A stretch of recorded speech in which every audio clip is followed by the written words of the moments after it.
Okay, I woke up quite a while ago. This is way premature. I don't like this, but my sleep patterns are off.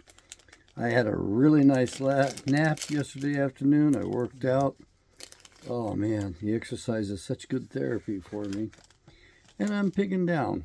So I hope you don't mind if I enjoy one of these packaged chocolate chip cookies. I'm not buying them again. I'm tired of it. Last box I had, I buy them for the chocolate chip cookies, and they're half oatmeal. I think there was maybe 5 chocolate chip cookies and 15 oatmeal in there. The oatmeal cookies are good, but the quality of protein in these is not good. So it's like, why bother? So I'm going to focus on just good quality protein, and I want something sweet. I'll eat something sweet, doggone it. We're going to talk about some really serious stuff right now. Now, I've got the headset on and I've got my old Bluetooth hearing aids on underneath it. The right ear is still a little bit nasty. I've rested, so it's a little bit better. Still not working right. I still get kind of like a tunnel hearing, so please continue the prayers for me on that matter. I get to think about my mistakes and how I contributed to it, how I set myself up, how I allowed myself to be taken advantage of.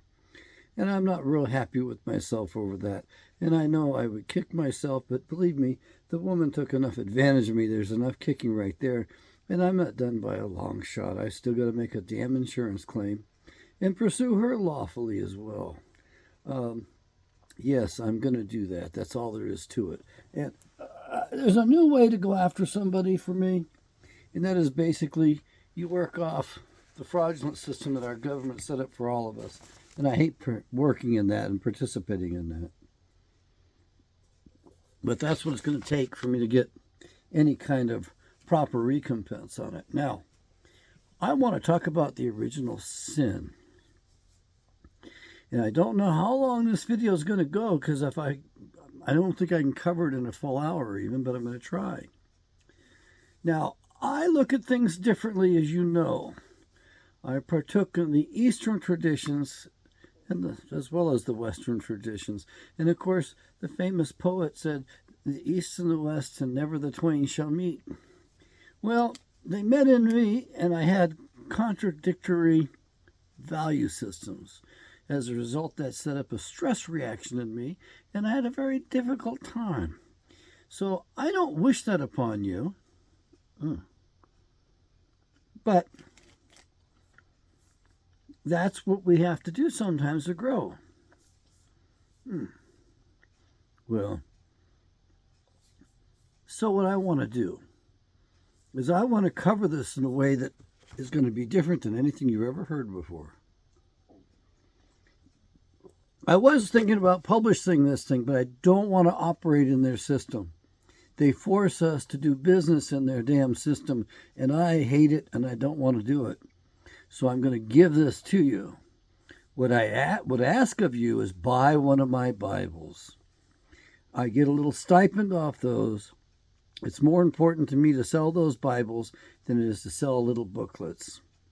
I think the booklet is worth buying. I think it's worth writing, but I do not like their system, and I don't want to deal with Amazon because whenever you sign the contract, you sign so many other things away. It's not funny. It's not possible to even track it all down. So I was going to title this, was the original sin real? Have we just been defrauded, lied to again? Have we been deceived on this entire matter? Well, I came to the conclusion after meditating on this a little bit that it's real. Initially, I had not initially, but right in the middle of my thinking, I thought I denied it. And then I realized how real it could be using the Eastern technology, the oldest literature in the world, which I have not read myself. So this comes from the teachings of Sri Singh Sahib, also known as Yogi Bhajan. And Bhajan read the ancient text, and he says those have the technology basically for how we live. And a tremendous amount was written up about women in particular. And he covered a lot about women. A lot. And he drew differences between men and women that you and I don't see, but we sure experience. And the main differences, he said, is that woman has extra capacities given to her above and beyond what a man has. Now, those extra capacities require a balancing act. They're harder to maintain. They're not easy. So she's got a balancing act to do. She's got to work a little harder at that. She needs a safer environment. She needs some protection as well. I know you ladies want to do it on your own, but when you hear what I have to say today, I think you'll walk off with a greater reverence and respect for yourselves, because you have to understand everything here is holy unto Yahweh, including you individually.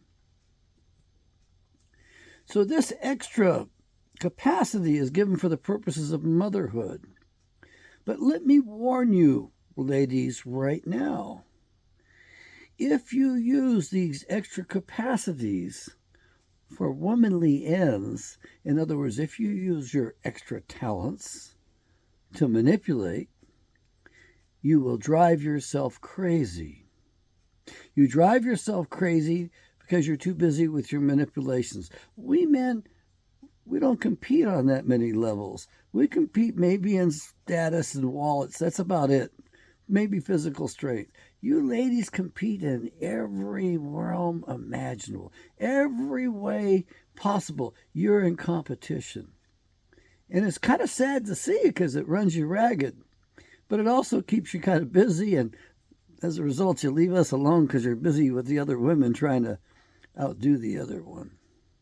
Most women dress for other women. They don't dress for men. You know, they dress to show the girls. You know, it's competitive. Women are aware of a man before he walks in a room. She's tracked him down. She knows what he's about. She's sized him up. She's figured out whether or not she wants to go for this one or not. She's also trying to figure out how she can get his attention no matter what, so she can control him. Yep. It's kind of sad in a certain sense, especially with the Southern Belles, because they do all of this stuff to have a relationship, which means they never really feel secure. They never really give the man a chance to initiate much of anything because they're busy doing it all. So they're in charge of entertainment. And I had a girlfriend when I was in Tupelo. We were going together for a while. And she always set up the dates in advance. I mean, she was planning my life for me. And it was nice. But I decided I want to ask her out again. It was like I asked her out the first time, and after that, she was in charge. So I felt, I want to take charge. So I asked her out at a date. My God, she was so disturbed. It was like she was asking herself, have I done something wrong? What have I done wrong? He doesn't like me. He doesn't like what I'm doing. I was just trying to be respectful, and I asked her on a Wednesday. I asked her out for a Saturday. You know, I figured, let's do the old-fashioned date night stuff. It seemed to be a popular thing among Christians, churchianity, I should say, the churchianists. Yeah, and anyway. A woman has extra capacities given to her for the purposes of motherhood, strictly for those purposes. So you ladies who don't want to be mothers, you do need to rechannel that energy, and you need to be aware of it as well. So I'm going to tell you something. You have extra capacities, and according to Yogi Bhajan, you have more control over your brain waves during meditation than a man has. They measured the brain waves of men and women during meditative states, and it was characterized as the gamma wave. In a man, it was all over the place. A man could not control it. It was out of his control. On the other hand, a woman controlled it. She had the extra capacity to do that. And we know that women have better hand-eye coordination. They're natural shooters, really good shooters. Handle pistols very easily. And we also know women have better eye color perception. They match up stuff so much better than we men do. We men suffer more color blindness than the women do. They see more of an array of colors. We don't know that. You walk into a room and a woman will look at it and say, "This will never work." And you look at it and go, "What the heck's wrong with this thing? It's perfectly okay." But she sees things that we don't see, and there's little differences in color of all the darn things. So a woman has extra parts to her electromagnetic field, her aura. You know, when I approached the Siri Singh Sahib, he told me, "You have polluted you know what your problem is." Basically, I think that's what he said. He says, "You have polluted your inner self." And at the time I thought, what the heck is he talking about? It took me a while to realize he was talking about my physical body, because the outer self, the electromagnetic field, extends a ways, and quite a ways. And for children, it goes real far. So it extends quite a ways. How far? I don't know. Some people it's 12 feet, some people 6 feet. Some people don't have much of one. Some people have magnificent ones. I don't see those. I've been able to sense them at times, and they pretty much mesmerize me because there's so much going on there. The energy is like real snake-like, if you will. It's really dynamic. You've got all of these bursts of energy that are coming out and cycling around from a giant toroidal power plant, basically. So these things kind of go in and out like giant loops, and you can walk among them. You operate. You get close to somebody. You're inside of some of those things. So here's the concept. Does it hold water for you? That when we engage in sex, our auras merge. The electromagnetic fields merge. Did you realize that is your soul? That's really your true being. This body is just kind of in the middle of it all. It's kind of catching it and helping you to express it here. But you are much more magnificent than this body. At least I hope I am, and as I get older. But here's the deal. Our auras merge when we engage in sex. And when we separate, there's an imprint. We have imprinted each other. In the case of a man, he wears the imprint of his sex partners, according to Budgeon, for a year. Then it wears off.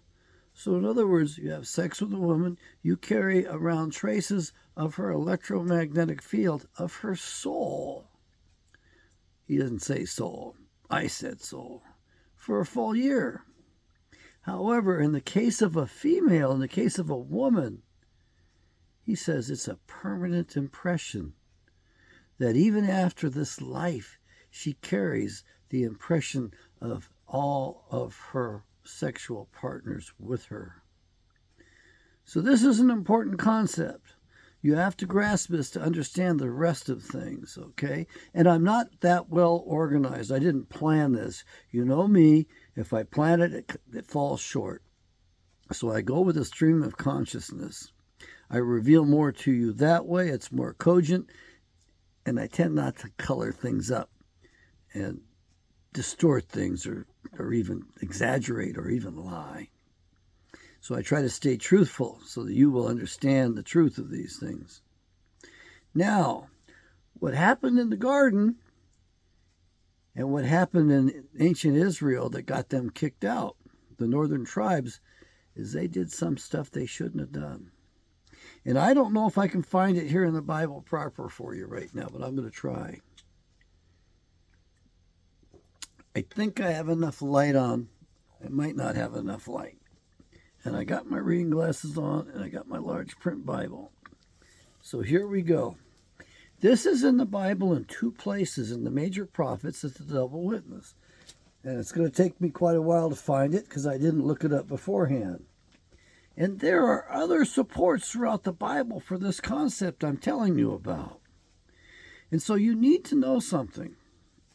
You need to know that this may actually be how Adam sacrificed his own life, how he gave up his immortality to be with the woman that he loved because he couldn't stand to live without her, even though she had sinned and she had fallen.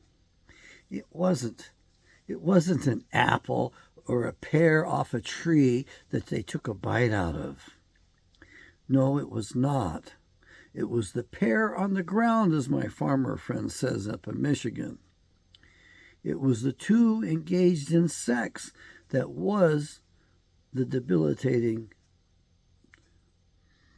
mortal act that destroyed Eve's immortality. She engaged in a sexual act with a fallen angel. We do not know the circumstances very well. There are myths, there are stories in other books. Are they reliable? I don't think so. So we go with what's in the Bible. And if we do that, I like it because it turns out rather neutral. And we realize the sacrifice that Adam made of himself. Adam made a sacrifice that has not been recognized. To this date, I try not to cuss, but those women that go to the big box churches are blaming Adam. Where was Adam when the snake was around? That's Adam's fault. I got news for you, ladies. You were deceived. It was you who were at fault. And Adam couldn't stand to live without Eve, couldn't stand to live without you. So he decided to keep her for a wife.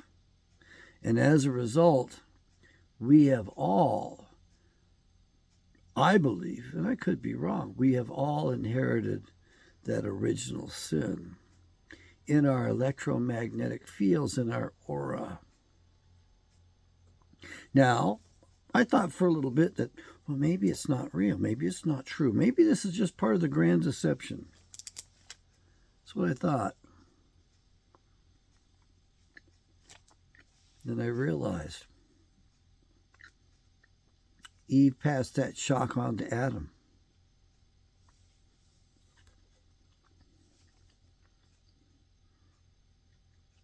Eve did that to Adam, and Adam took it. Which is why the Messiah had to be arranged and had to come to take care of that original sin. So I'm here to explain this to you so you can take care of your part. I've blown it too. I blew it this weekend. But she acted up specifically because she wanted me to put her out. And that's exactly what I did. And then on a follow-up, when I went by to get my hard drive with all the data on it, she was well organized, not acting psychotic, and extremely sweet. She was charming, but my dog finally alerted upon her. She didn't look quite as good in the daylight to me. And I also realized that she was an actress at the highest regard, very talented. She put on an act. She conned me, she set me up, she knocked me off. Now, I have put her out, and it's my obligation to myself to not take her back in. That is not the option that's available. This is a divorce. And the divorce requires that you not go back into her. That's what got, as far as I can tell. Now, I know other people, the teacher that I turn to, he says it's because they were worshiping the Queen of Heaven. Well, that's one way that's a perspective.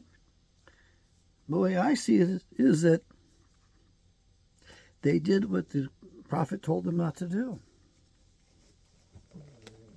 So I'm going to go through here on the dog-eared pages and see if I can find it. I don't know how well marked up this is. I don't look this up very often. There's so much to cover, so much to be done. Anyway, the two prophets have this in there with slightly different wording. Oh, by the way, they also have political correctness in the books too. It's you have to read carefully to realize that's what's being described. Political correctness basically is a way of brainwashing the population and separating them from reality so that you can set them up to take them captive, which is where we are here. I love this particular verse in Isaiah 3, chapter 12. As for my people, children are their oppressors, and women rule over them.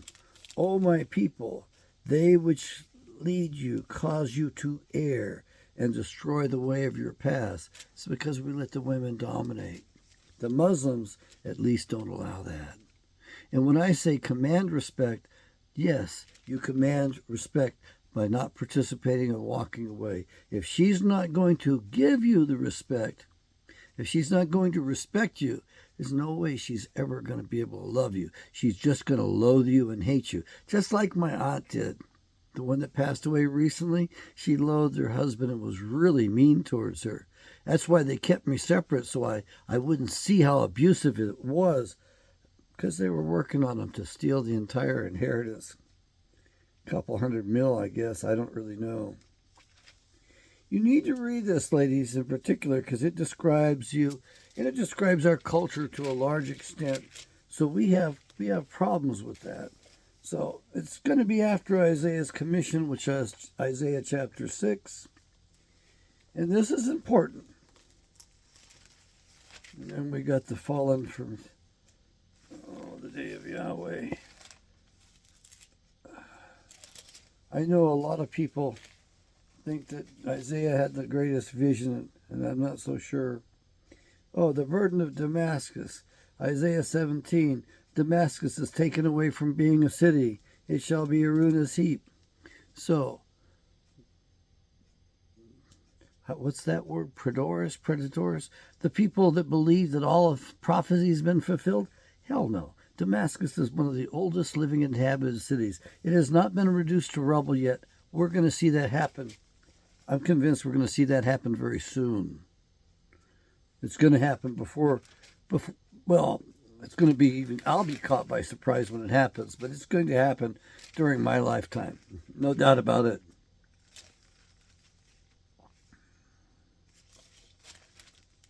Oh, the Leviathan is mentioned. That's an important thing.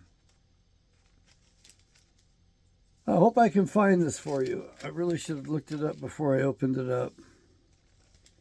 But in one of these prophets it says, when you put her out, this is like a new commandment, right? In the middle of the section. Or it's a new interpretation, or it's another prophet making the announcement, or clarifying the original sin and what happens. It says, if you put her out, you're not to go back into her, meaning you're not to have sex with her again. Okay? You guys that divorce those women and get back together again, you're running a risk. You're running a risk of being shocked. And the word is, from the ancient literature of the Sanskrit, is that if a wife goes off, has sex with another man and comes back and engages in sex with her husband, she, with this additional charge imprint in her aura from her lover, will shock her husband, and it will be a shock from which he will never recover. So that's an important concept you need to hear as well. Yes, we are kind of synchronistic here in a certain sense, but it's not taking the place. This actually explains it. This isn't, trying to mix in the devil's birthday and make it Jesus' birthday or something like that. This is not a substitution synchronization. This is a technical explanation of the original sin. As best I can come up with one for you. Because ladies, you aren't going to like this. Men, you aren't going to like this either. Because it's going to restrict us a bit more. You're not going to be quite as free as what you think. Because you are free to divorce her. You can put her out on the streets, but you cannot take her back again. Ever. And the other thing is that when a woman's been unfaithful, and you know it, don't go into her. Don't take that shock. You do not need that on you. You walk her right then. You end it right then. No makeup sex. Oh, hell no. They're real famous for that. Don't do it. We're talking about the soul. We're talking about the electromagnetic force field around the body.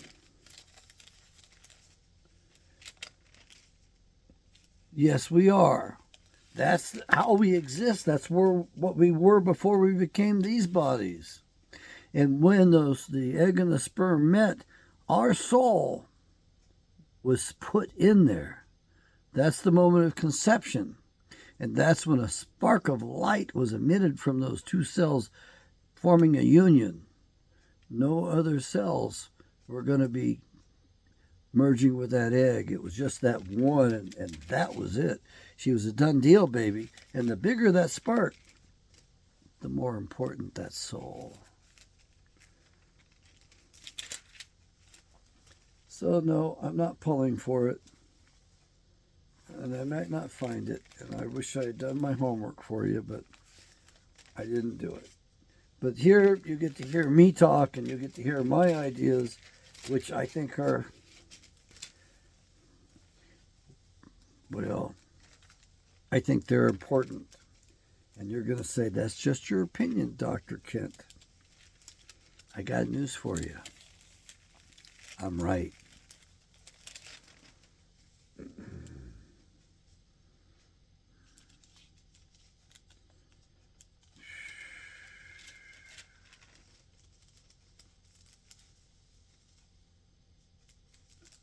Okay, here it is. Jeremiah chapter 3. 3:1. They say, if a man puts away his wife and she goes from him and becomes another man's, shall he return to her again? Shall not that land be greatly polluted? But you have played the harlot with many lovers. Yet return again to me, says Yahweh.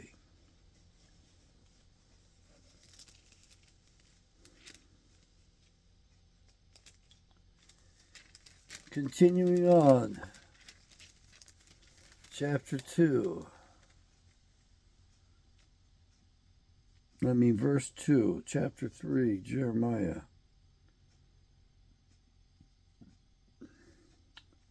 So the land will be polluted, and it does say the land will spit you out. I could be confused with the old King James Version instead of this modern one. Lift up your eyes to the high places and see where you have not been lain with, where you haven't done the trick. In the ways have you sat for them, as the Arabian in the wilderness, and you have polluted the land with your whoredoms and with your wickedness. Therefore the showers have been withheld, and there's been no latter rain, and you had a whore's forehead. You refused to be ashamed. The brazen look, the brazenness of the sky, the hardness of the earth. Will you not from this time cry unto me, my Father, you are the guide of my youth? Well, yeah, you're not young anymore, and you screwed up, which is where American women are mostly today.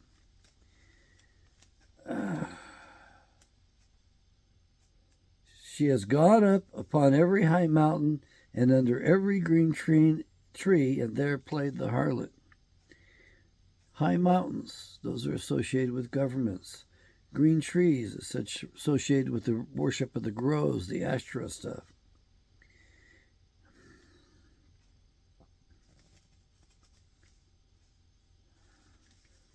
So the basic thing, the original sin, must be in Ezekiel, must be the second witness on this. So they were warned by the prophet, okay, put her out, but don't go into her again. Don't remarry her. You have to remember that back then, they didn't have marriage licenses. The Sex Act was the Marriage Act. That was a declaration of marriage. It wasn't for fun, for games, or for sport. A lot of men make sport of it, and a lot of women today make sport of it too. See who they can seduce.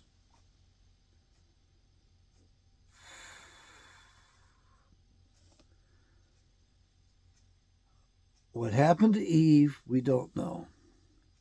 It could have been a forceful physical rape. It could have been an act of prostitution, which is maybe why it's called the oldest profession in the world. Or she could have been deceived and thought she was having sex with Yahweh. Or she just monkey branched up, so she thought. And we have all types of tales and stories about it, but we don't know which one it was. However, we do know, and we have good data, and I'm going to give up looking for this and go right back to the Genesis, because we have to understand this. We have to get this right so that we can stop doing it. Do you understand what I'm getting at? We're still doing this original sin. That's why we're suffering so much. We men in particular are suffering a lot. The women are in deep trouble because they carry it on for eternity into the next life.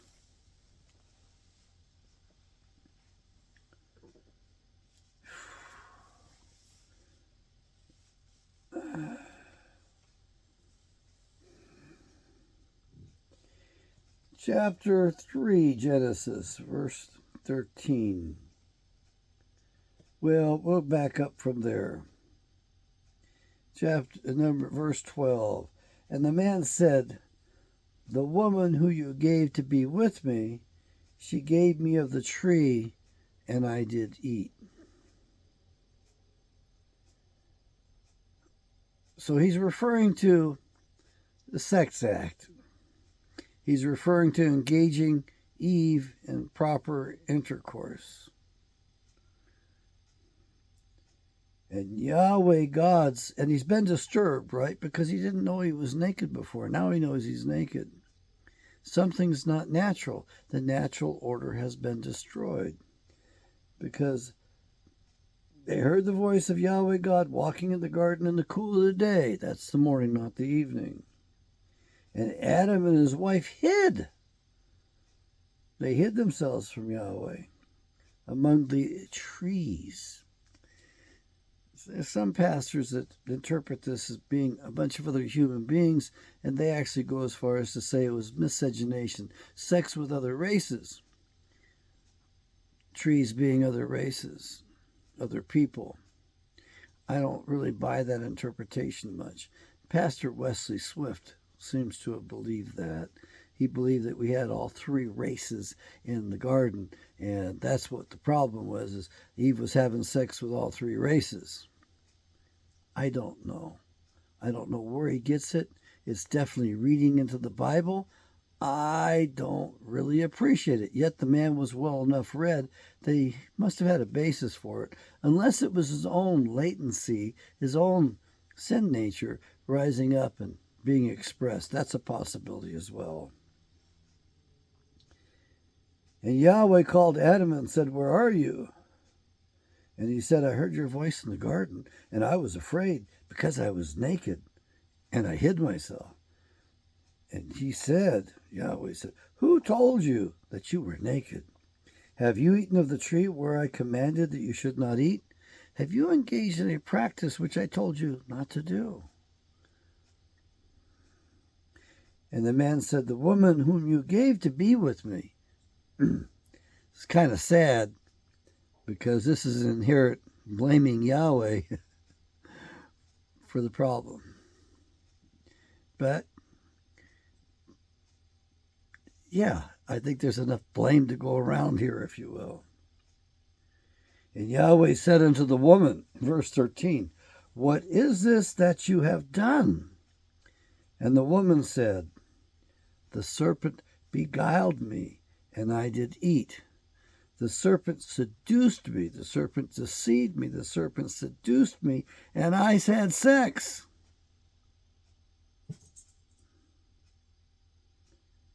One of my brothers, who's a little bit on the twisted side, I don't talk to anymore, says it. She ate with her vagina because there's a set of lips there and a set of lips in the mouth. So he gets a little carried away with this stuff, I think. But we're brainstorming here, so I'm sharing it with you too candidly. But you got to hear it. We have to handle this as adults. And Yahweh said to the serpent, so at this time it started with God, with Adam, God's son, by the way, Yahweh's son, and Dad. They were having a talk, and then it goes to Yahweh and the woman and the serpent. Here we go. And Yahweh God said to the serpent, "Because you have done this, you are cursed above all cattle and above every beast of the field. Upon your belly you shall go, and dust you shall eat all the days of your life." Now, this dust is an important thing, and there's ways to look at that. One way is that he was sentenced to taking these poisons that you and I, that have been foisted off on you and I as medicine. So they were sentenced to eating that dust, not us. They were sentenced to needing that kind of treatment, not us. The other meaning could be, we men come from dust, we return to the dust. And maybe that's referring to the fact the serpent lives off us, is a parasite.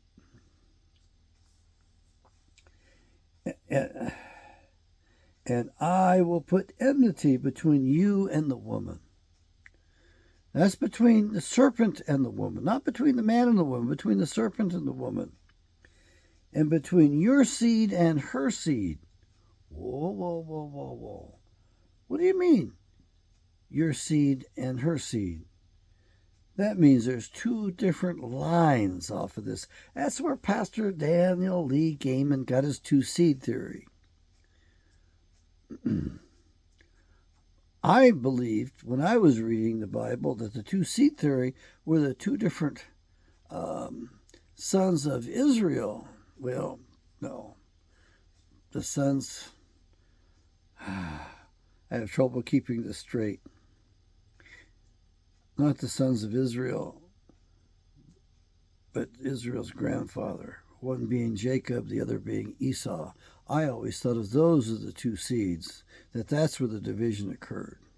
But that's my view on it. I guess I've given that view up since I'm having some trouble expressing it freely.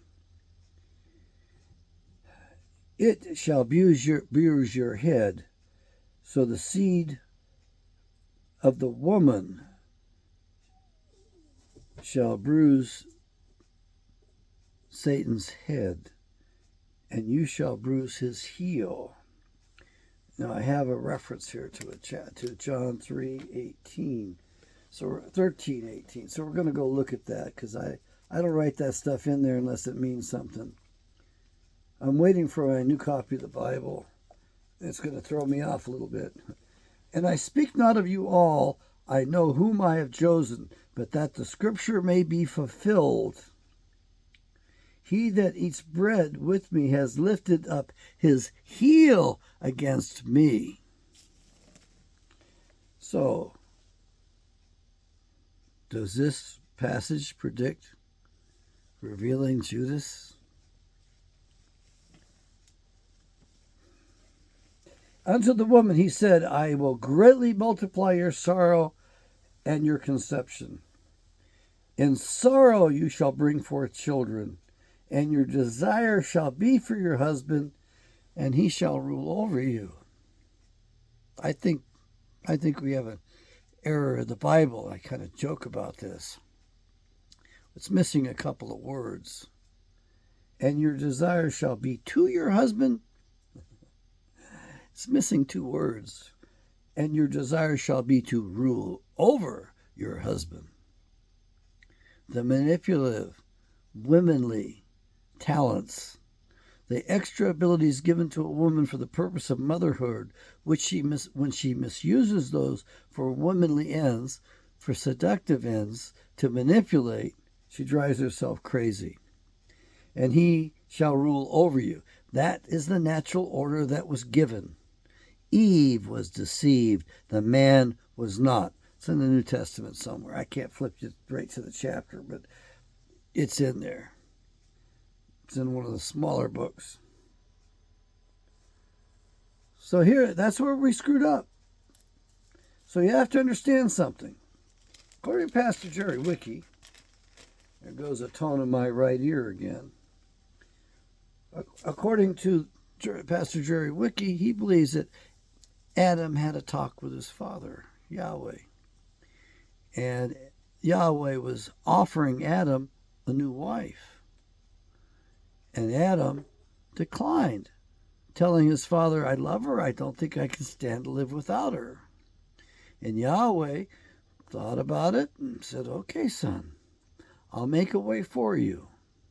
It's not going to be easy, but I'll make a way for you.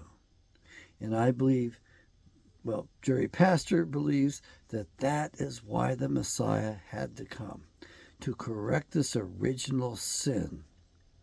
And there are some of us who believe that's all he's coming back to correct. That the other sins that you and I do, we get to pay for those. Because if he's going to be a just God, he's got to allow us to have that proper punishment for it. He has to allow us to be motivated to grow. Because this is not the only life. No, it's not. This isn't where we started either. No, it's not. And most of us are going on. But not all of us. Some of us will be taken apart in that fire in which the souls are dissipated. Some will just cease to exist. I think so anyway. What do you think?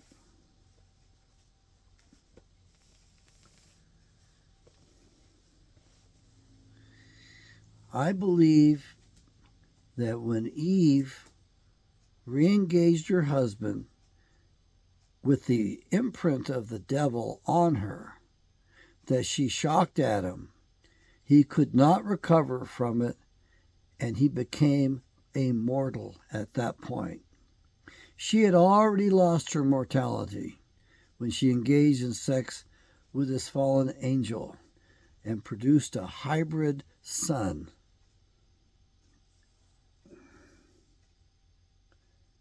Genesis chapter 4:1. And Adam knew Eve, his wife. Okay, so they had sex. That's where he got shocked. His aura ended up with a little bit of Satan's imprint on him. He lost it. And she conceived. Well, there's a little screw up here. Okay, I'm not saying I got this perfect. And bore Cain and said, I have gotten a man from Yahweh. She was deceived into thinking she was engaging in sex with Papa, Father, Yahweh. And she had a child from him. No, she had a child from the serpent. She gave birth to a hybrid. As Pastor Jerry Wiki says, the word used is ish. And in this context, it means a hybrid. It's not the proper use for the word man that they used. There's two words for men they used in those days, but they used an ish, meaning an it. It was half satanic DNA and half Adamic DNA from his mother, Eve. And it goes on. And I'm gonna prove this one. We're gonna go after this one. It'll be a full hour too. Now, and in the process of time, it came to pass that Cain brought out of the fruit of the ground an offering unto Yahweh. He's not making an offering.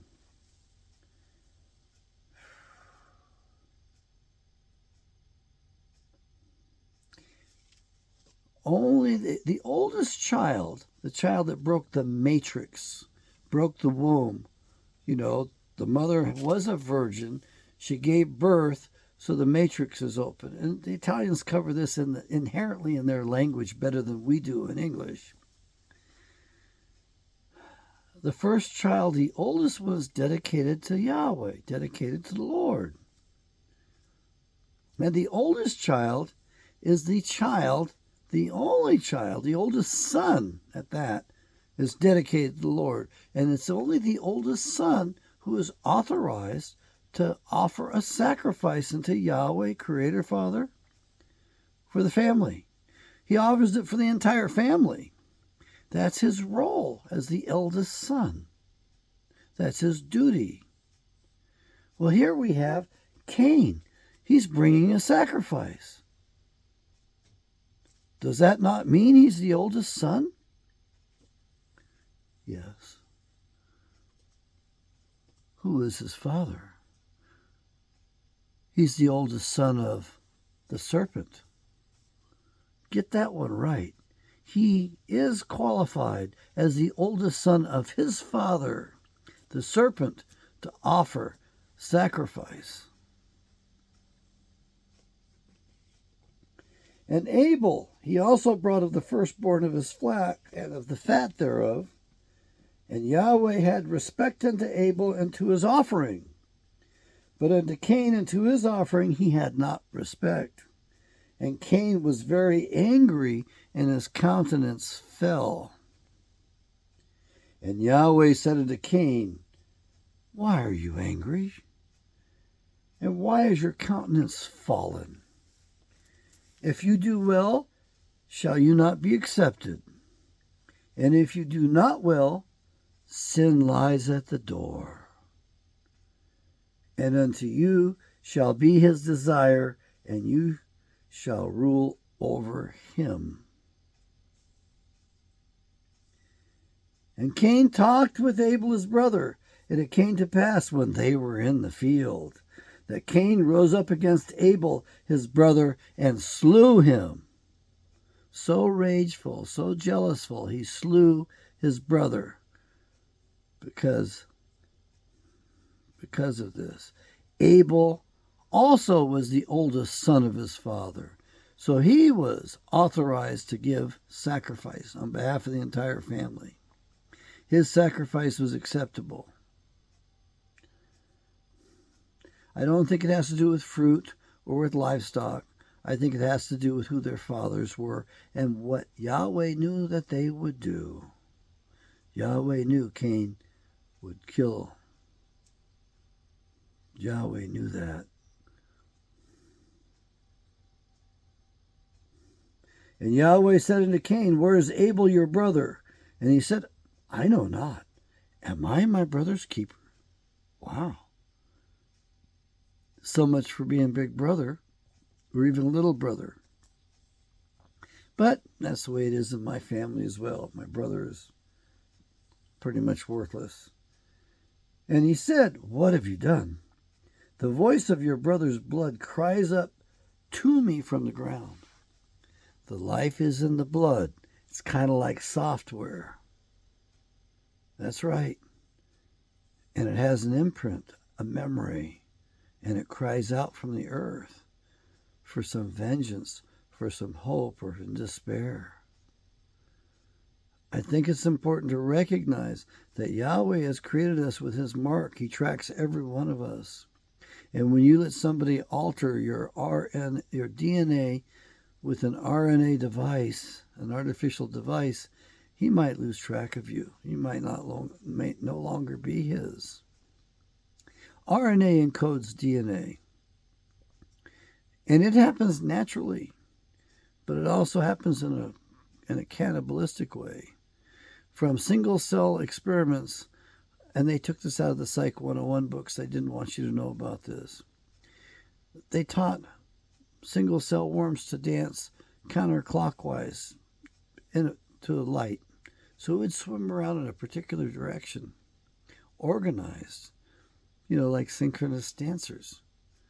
And they took those cells that had been trained, those planaria, and they killed them, and they blended up their bodies. They emulsified them. They mashed them up. And they fed those to brand new, naive planaria that had never been trained. and then they shone the light on them, and they danced counterclockwise to the light. I don't like sharing that experiment with you lightly because it supports cannibalism as a way of learning. But you got to remember, not all learning is going to be just dancing counterclockwise in the light. I also believe that you inherit your character and temperament. You inherit your character from your father. Whatever he's done and lived, it's recorded in his DNA. Your mother, on the other hand, she provides you the basis for your intelligence. Whatever her intelligence is your inherent intelligence. You also will script upon your opposite gender parent. So you will take after, well, sons take after their mothers. You know, that magical union between mother and son, that's part of it.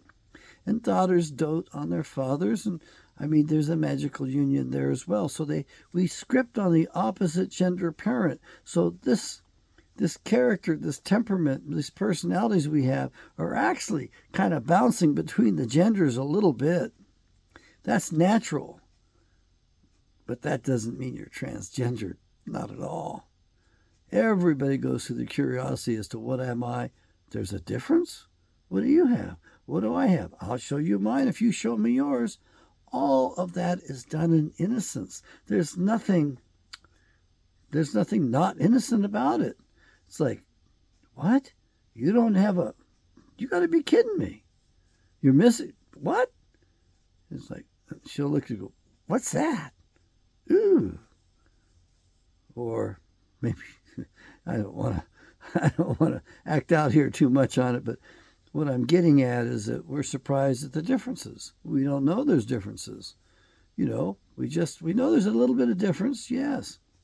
But we find out that there's more difference. And then, of course, the girls always brag about they can have children, babies, and we can't. And, of course, later they decide, oh, that's a burden, and they don't want them. I'm sorry. Yahweh makes you the way he wants you.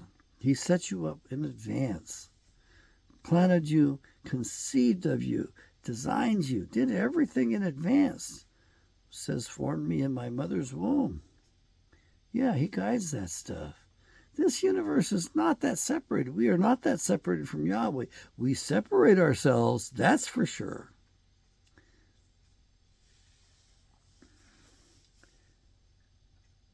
What I'm getting at is if you divorce a woman, you're not to take her back. That will pollute the land, and the land shall spew you out. That's exactly what happened to the northern tribe of Israel, and then later to the southern tribe of Judah. I believe that's why they were yanked out of the land. I know there's other theories, other perspectives, and they have validity. I don't have a corner on the truth. There's different perspectives, and they're not contradictory, not necessarily. I don't know which one was the more important reason to Yahweh.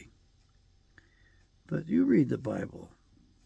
Maybe the Spirit will inform you, and you can inform the rest of us. I believe that when Eve fell and Adam decided to go in and rescue her and give up his immortality, I believe that shock was visited upon all of Adamkind, all of us. But I can argue my way out of these things as well. May Yahweh bless. I'm tired. I haven't finished my cookies and my milk. I really shouldn't be pigging out like this at night. I'm stress eating a little bit. The prednisone is sort of probably making me hungry. I've been taking care of stuff, and I got a lot more stuff to take care of. I need some prayers, some blessings, that I might stay in touch with the Holy Spirit, and that I might have the ability to recognize it, to go with the flow of that Spirit, and that Yahweh would continue to provide me with the wherewithal so I can make the right choice, the best choice, what He wants, what His will is. This is video number 260. I believe it's a milestone at this point. I don't have, well, I've got, I think, 505 subscribers. I don't care about the numbers much. I don't care to make money off this channel. I don't want to be in their system much more at all. And this is 506 subscribers. So I earn them. Some go away. I got up to 505 before and dropped back down to 502. So 4 have added. I was hoping to be able to sell some other products, and I'm going to try that again, but I have too much else on my plate. My purpose here is to give this away. Yes, I want to make some money selling the Bibles because I think I'm giving you more value than what you're giving me or giving the publisher. I think you are giving us actually less value than what we are giving you. However, we're hoping that this gives you more value.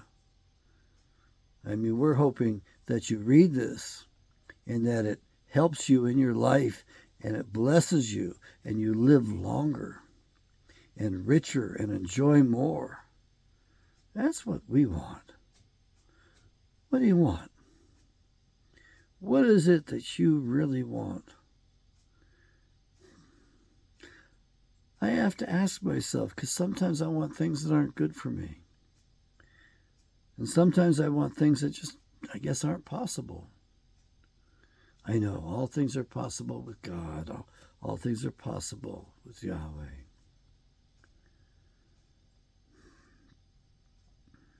We only go around the sun so many times. It's a real short ride. It starts off kind of boring and the days are long and tedious. When you get older, all that matters is time. What matters to me is that I pass on somewhat of a legacy here.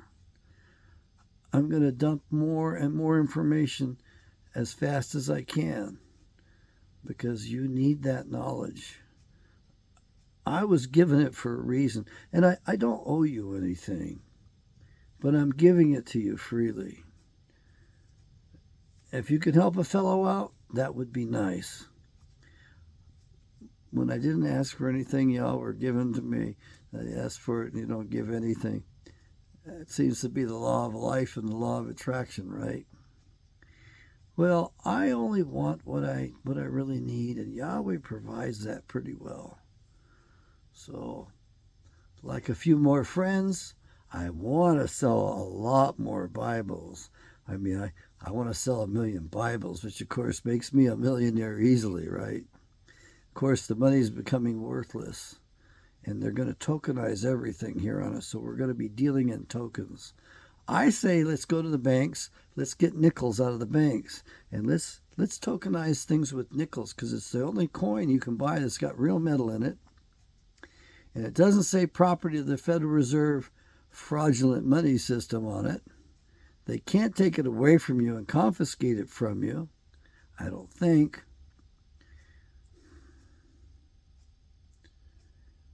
Put your faith where it belongs. Yahshua points us to our Father, His Father and our Father. He sets the example. He didn't do anything outside of His Father's will. So you do yourself a favor. Build that Holy Spirit. And the next time a Muslim tells you that Jesus is the Word of God, you can tell him you know. You can also tell him in Greek, it's logos. He's the law. Set that one on them. Trump them. Play it one up on them. But let them know that you know that they are also the seed of Abraham. And they are under that same blessing that we are under. Now, they're not under Isaac like they claim. That's us. That's not them, baby. That's us. But yet they try to claim Isaac. But they have a perfect right to Abraham and Ishmael and Hagar. And remember, just like there were 12 tribes, 12 boys of Israel, 12 sons initially, there were 12 dukes of Ishmael. We don't hear much about them. I think they might have been good guys. I don't think there was anything wrong with them. It's the Edomites, who are now the modern-day Khazarian mafia, that we are required to ferret out. Any mercy you show them will be a betrayal of not just your people, but our Father, Yahweh. You have to understand He's given us a mission. And these evil ones are busy trying to pit the Christendom against Islam. That's what's written out and published in their 1965 Schofield Reference Study Bible. They felt so confident by then that they were out there telling us their secrets in their Bible. That's not our Bible. Don't believe a word they say in that Bible. We have enough trouble with our own. At least we have our own. It's much, much better. May Yahweh bless. Wow, that's kind of neat. I got those two pillars of light behind me there. It looks kind of, well, I don't know if I like this angle. Okay. Yahweh bless. And may you bless Yahweh. We're over an hour. Yata.